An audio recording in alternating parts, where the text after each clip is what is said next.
pansin sa iyong mga kapaligiran. Kay dumi na ng hangin, pati na ang mga ilog natin. Hindi nga masamang pag-unlad at malayo-layo na rin ang ating narating. Ngunit masdan mo ang tubig sa dagat, dati kulay asul, ngayon'y naging itim. Ang mga duming ating ikinalat sa hangin, sa langit, huwag na nating paabutin.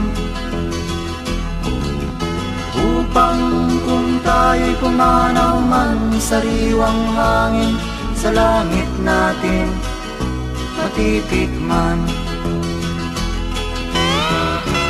Mayroon lang akong hinihiling, sa aking pagpanaw sana ay tag-ulan. Gitara ko ay aking dadalhin, upang sa ulap na lang tayo magkantahan.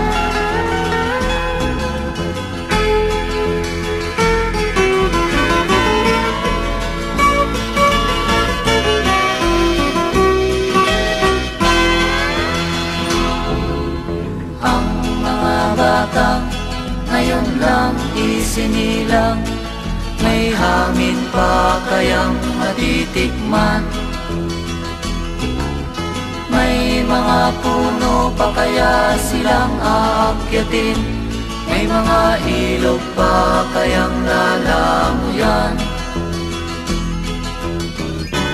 Bakit di natin pag-isipan ang nangyayari sa ating kapaligiran? Hindi nga masamang pag-unlad kung hindi nakakasira ng kalikasan. Darating ang panahon, mga ibong dala ay wala nang madadapuan. Masdan mo ang mga punong dati ay kay katag, ngayon'y namamatay dahil sa ating kalukuhan. Lahat ng bagay na narito sa lupa, biyayang galing sa Diyos kahit nung ika'y wala pa. Ingatan natin at huwag nang sirain pa, pagkat pag kanyang dinawi tayo'y mawawala na. Mayroon lang akong hinihiling, sa aking pagpanaw sana ay tag-ulan. Gitara ko ay aking dadalhin, upang sa ulap na lang tayo magkantahan.